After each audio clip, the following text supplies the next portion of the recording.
नमस्कार, दर्पण solution YouTube channel पर मैं प्रवीण आपका हार्दिक स्वागत करता हूं। मैं आपको यहां पर दो पिक्चर दिखा रहा हूं। इन पिक्चरों को आप देख लीजिए। इस तरह की दिक्कतें यहां पर आती है।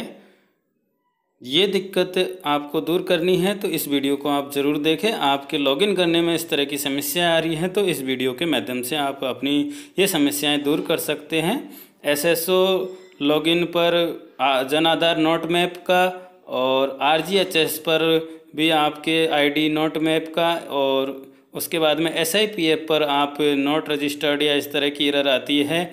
तो इन सारी चीज़ों के इस वीडियो के माध्यम से आपको सॉल्यूशन मिल जाएंगे। आप पूरा वीडियो देखें लास्ट तक, आपको और भी अन्य जानकारियां इस वीडियो के माध्यम से उपलब्ध कराई जाएंगी।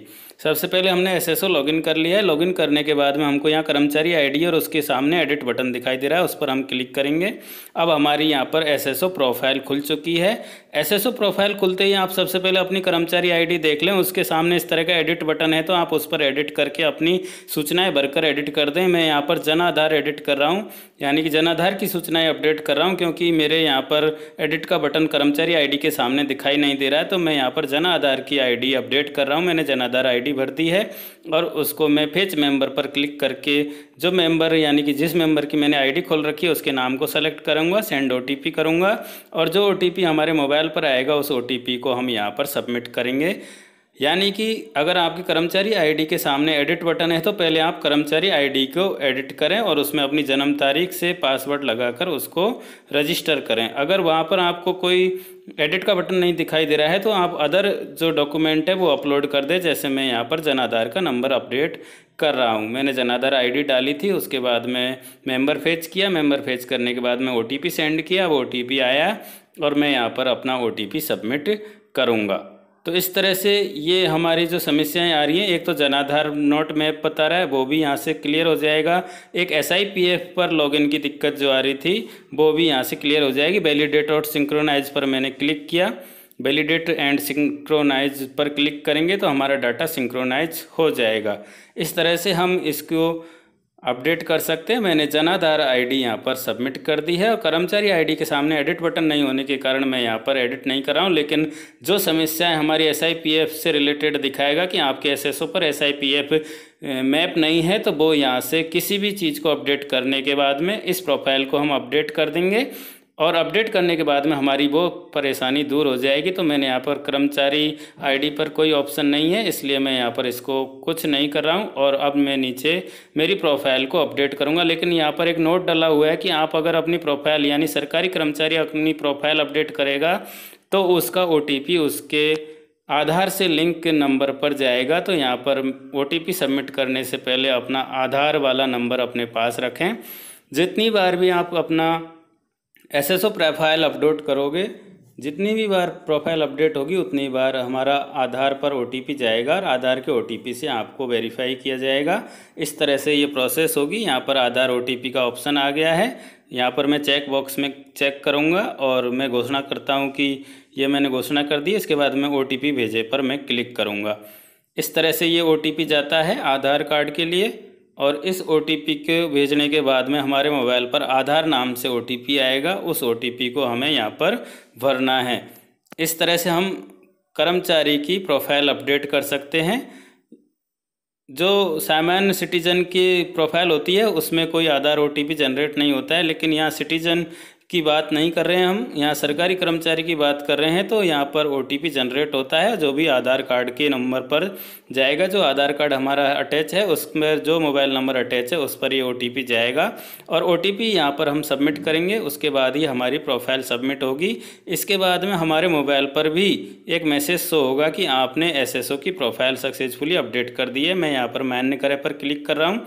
ओटीपी मान्य करने पर क्लिक करने के बाद में हमारी एसएसओ प्रोफाइल अब अपडेट हो चुकी है।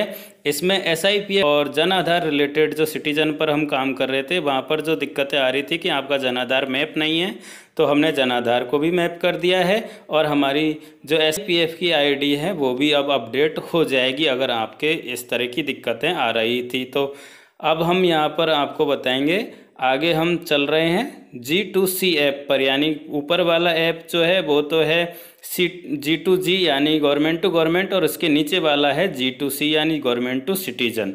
अब इस पर हमने क्लिक किया है। अब हम यहाँ पर जन आधार ढूंढेंगे। जब हमने स्टार्टिंग में बताया था कि आगे जो एरर आ रही थी कि जन आधार आपके नॉट मैप है, तो इस जन आधार पर क्लिक करने पर वो एरर शो कर रहा था। जैसे हमने जन आधार प्रोफाइल पर अपडेट किया, यहाँ पर हमारी डिटेल ओपन हो जाएगी। एनरोलमेंट का ऑप्शन भी हमें दिखाई दे जाएगा, और इसके अंदर जब हम क्लिक करेंगे तो फैमिली स्टेटस, ऐड मेंबर, ये ऑप्शन दिखाई दे जाएंगे। जैसे हमने एनरोलमेंट इस पर क्लिक किया फैमिली स्टेटस पर, यहाँ पर हमें रसीद संख्या भी दिखाई दे गई है। अगर आपको ज़रूरत है तो इस रसीद संख्या को आप नोट कर लें, क्योंकि कई बार ये रसीद संख्या डालने पर हमारा अच्छे से जन आधार से रिलेटेड काम हो जाता है। तो आप यहाँ से इस जन आधार की रसीद को नंबर को लिख सकते हैं। मैं यहाँ पर बैक जा रहा हूँ, आप इस पर ऑप्शन दीजिए। फैमिली एनरोलमेंट स्टेटस पर क्लिक किया तो हमें यहाँ पर हमारी रसीद संख्या मिल गई थी। अब हम वापस से ऐड मेंबर पर क्लिक कर रहे हैं, तो यहाँ पर भी हमें सबसे ऊपर रसीद संख्या दिखाई देगी, फैमिली की डिटेल दिखाई देगी, और इसके नीचे हमें यहाँ मेंबर ऐड करने का ऑप्शन दिखाई देगा। हम अपने जन आधार कार्ड में मेंबर ऐड कर सकते हैं। मैं वापस से डैशबोर्ड पर चलता हूँ। इस तरह से हमने ये देख लिया है कि गवर्नमेंट टू सिटीजन वाले पोर्टल पर हम जन आधार की जो एरर आ रही थी वो हमने दूर कर दी है, और इस एरर के माध्यम से हम कोई काम नहीं कर पा रहे थे। अब हम आसानी से जन आधार पर कोई भी काम कर सकते हैं गवर्नमेंट टू सिटीजन ऐप पर। गवर्नमेंट टू सिटीजन ऐप से हम वापस चलते हैं गवर्नमेंट टू गवर्नमेंट ऐप पर, और यहाँ पर भी मैं आपको बताऊँगा कि किस तरह से जन आधार पर आप काम कर सकते हैं। गवर्नमेंट टू गवर्नमेंट वाला जो ऐप है जिस पर हम ज़्यादातर कार्य करते हैं, सर्वकारी कर्मचारी SIPF पोर्टल, RGHS पोर्टल जो है RGHS अभी चल रहा है वर्तमान में। इस पोर्टल पर हमें जाना है और उस पर हमें जन आधार रिलेटेड काम करना है। तो इस तरह से करेंगे, देख लीजिए आप यहाँ पर RGHS आपको मिल गया है, राजस्थान गवर्नमेंट हेल्थ स्कीम। मैंने यहाँ पर क्लिक किया, सेंड एनीवे पर मैं क्लिक करूँगा, इस तरह से आएगा। इसको यहाँ से क्रॉस कर देते हैं। अब मैं यहाँ पर एनरोलमेंट पर नो करूँगा। नो करने के बाद में नीचे जो ऑप्शन दिखाई देगा उस पर मैंने क्लिक किया और मैं यहाँ पर आ गया हूँ जन आधार के ऐप पर। एनरोलमेंट पर क्लिक करूँगा, यहाँ पर हमें सिटीजन पोर्टल के बजाय ज़्यादा ऑप्शन दिखाई देंगे, देख लीजिए आप यहाँ पर। जैसे ही मैं एनरोलमेंट पर क्लिक करूँगा मुझे और ज़्यादा ऑप्शन यहाँ पर दिखाई देंगे। पहला ऑप्शन है जन आधार ई कार्ड, दूसरा ऑप्शन है एनरोलमेंट स्टेटस, तीसरा जेनरिक सर्च, चौथा एक्नॉलेजमेंट रिसिप्ट, पांचवा है new family enrolment, add member, इस तरह से delete HOF, upload document, delete member.